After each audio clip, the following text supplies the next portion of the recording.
एक काळ असा होता, भारतातल्या अनेक क्षेत्रांना रेड कॉरिडॉर म्हणून नक्षलवाद्यांचं मोठं क्षेत्र म्हणून ओळखलं जायचं. तिथे रेल्वे उडवल्या जायच्या, पोलीस ठाण्यांवर हल्ले व्हायचे, निष्पाप नागरिकांचे बळी जायचे, शाळा उडवल्या जायच्या, रस्ते उडवले जायचे. पण गेल्या एक दशकामध्ये इथे मोठ्या प्रमाणावरती फरक पडला आहे. नक्षलवादाचं जवळपास संपूर्णपणे उच्चाटन करण्यात आलेलं आहे. रेड कॉरिडॉर ते विकासाचा कॉरिडॉर असा हा गेल्या 10 वर्षातला प्रवास आहे. आजच्या व्हिडिओमध्ये आपण याबद्दलच बोलणार आहोत. नमस्कार मित्रांनो, ऑफिशियल अजय निकतेमध्ये आपणा सर्वांचं स्वागत आहे. काय होता हा रेड कॉरिडॉर? कोण होते हे माओवादी? कोण होते हे नक्षलवादी? नक्की काय करायचे? नेहमीच्या व्हिडिओंप्रमाणे आज देखील तुमच्यासाठी काही आकडेवारी आणलेली आहे.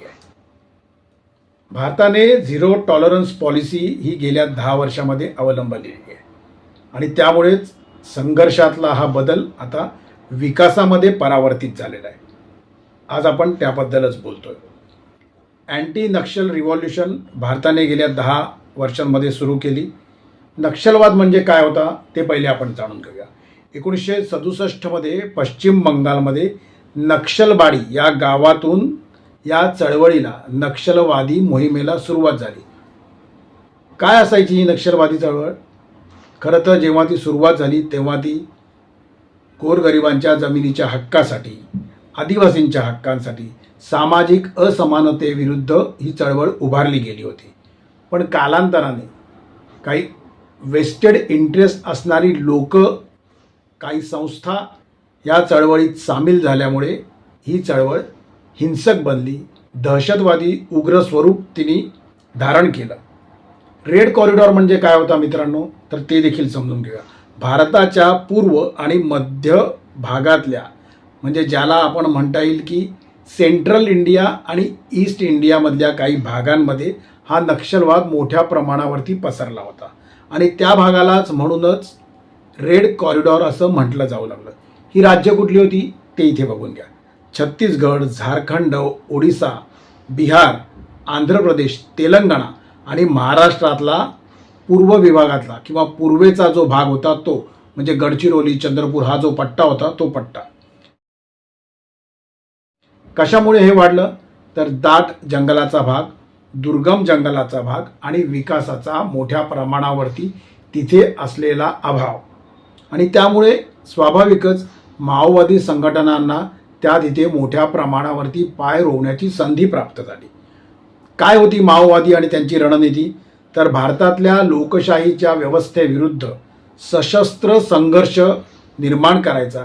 तिथले तरुण जे बेरोजगार होते त्यांना हाताशी पकडायचं, त्यांना सरकार, मग ते कुठल्याही पक्षाचं असो, त्यांच्या विरोधामध्ये भूमिका घ्यायला लावायची, त्यांच्या विरोधामध्ये काम करायला प्रवृत्त करायचं आणि अशा स्वरूपातनं, अशा माध्यमातनं ही माओवादी चळवळ किंवा नक्षलवादी चळवळ फोफावायला लागली, उभी राहिली.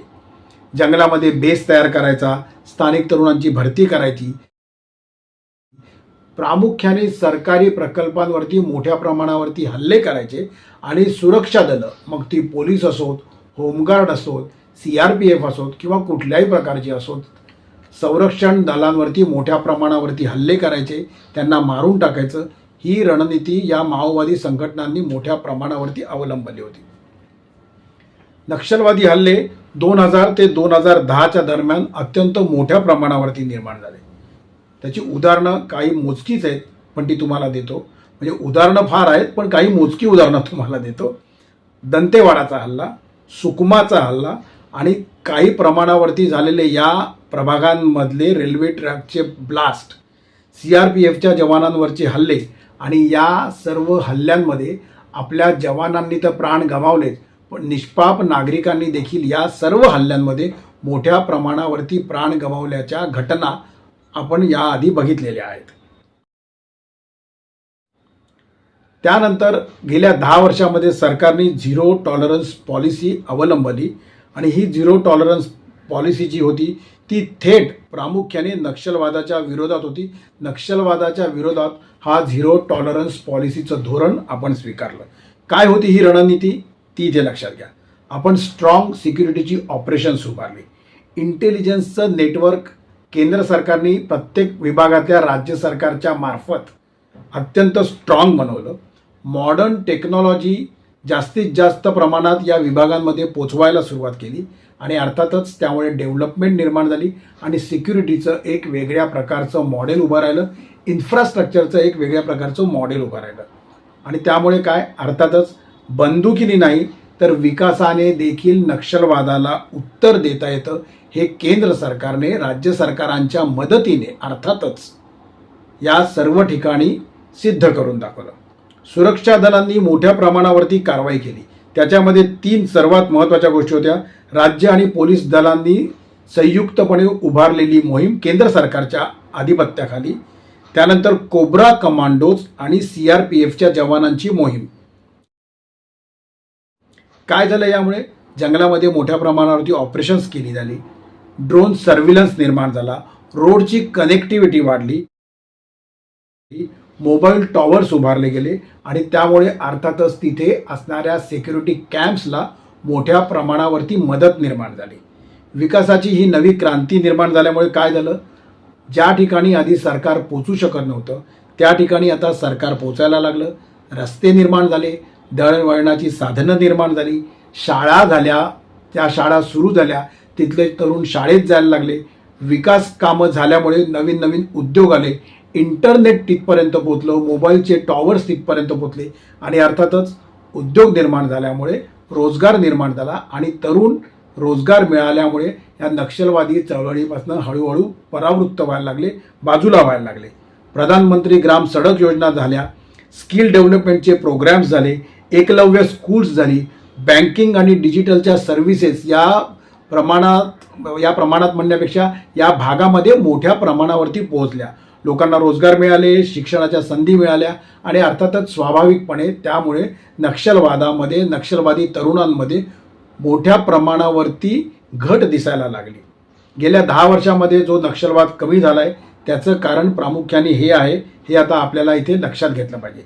हिंसक घटनांमध्ये स्वाभाविकपणे घट झाली आणि त्यामुळे स्वाभाविकच रेड कॉरिडॉर हा अत्यल्प प्रमाणात आता राहिलेला आहे किंवा तो पूर्णपणे नाहीसा झालेला आहे असं म्हटलं तरी वावगं ठरणार नाही. अनेक नक्षलवाद्यांनी गेल्या 8 ते 10 वर्षामध्ये आत्मसमर्पण केलेलं आहे. सुरक्षा दलांचं नियंत्रण मोठ्या प्रमाणावरती या रेड कॉरिडॉरचा जेवढा जो विभाग आहे, मगाशी मी तुम्हाला जी बोलून दाखवलेली राज्य आहेत, तेलंगणा असेल, हैदराबाद असेल, आंध्र प्रदेश असेल आणि बाकीची, या सर्व ठिकाणी आता रेड कॉरिडॉर कमी झालेला आहे. आणि जे जिल्हे एकेकाळी अत्यंत धोकादायक मानले जात होते, दहशतवादी कृत्यांचे मानले जात होते, नक्षलवादी माओवादी कृत्यांचे मानले जात होते, त्या ठिकाणी आता विकासाची कामं सुरू आहेत. आणि याचं सर्वात मोठं उदाहरण काय असेल, याचं सर्वात मोठं मॉडेल काय असेल तर महाराष्ट्रातला गडचिरोली हा जिल्हा. काय काय बदल झालेत ते मी मगाशी तुम्हाला सांगितलं, त्यामुळे आता त्याची मी परत पुनरावृत्ती करत नाही, पण काही गोष्टी महत्त्वाच्या आहेत त्या परत सांगतो. शिक्षणात क्रांती निर्माण झाली आहे, पोलीस भरती मोठ्या प्रमाणावरती झाली आहे, रोजगार निर्माण झाला आणि स्वाभाविकपणे उद्योग वाढला आहे. आणि मग मगाशी मी सांगितलं त्याप्रमाणे हे सगळे नक्षलवादी जे युवक आहेत ते या विकासाच्या कामांमुळे मुख्य प्रवाहामध्ये आता वळलेले आहेत. नक्षलवादाविरुद्धची जी लढाई होती ती केवळ बंदुकीची नव्हती, तर ती एका विश्वासाची होती, ती एका सुरक्षेची होती आणि अर्थातच ती मोठ्या प्रमाणावर झालेल्या विकास कामांची होती. रेड कॉरिडॉरमधून झालेला हा प्रवास जो सुरू झाला तो आता विकासाच्या कॉरिडॉरपर्यंत कसा पोहोचलेला आहे हे आज आपण आजच्या या व्हिडिओमध्ये बघितलं आहे. आणि आज भारताने जगाला दाखवून दिलेलं आहे की हिंसेला उत्तर हे विकासाच्या कामांनीच दिलं जाऊ शकतं. तुमच्या मते नक्षलवाद कमी होण्यासाठी कुठल्या गोष्टी जास्त प्रमाणात कारणीभूत असतील, सिक्युरिटीची ऑपरेशन्स की झालेली डेव्हलपमेंट? तुमच्या कमेंटची मी वाट बघतोय.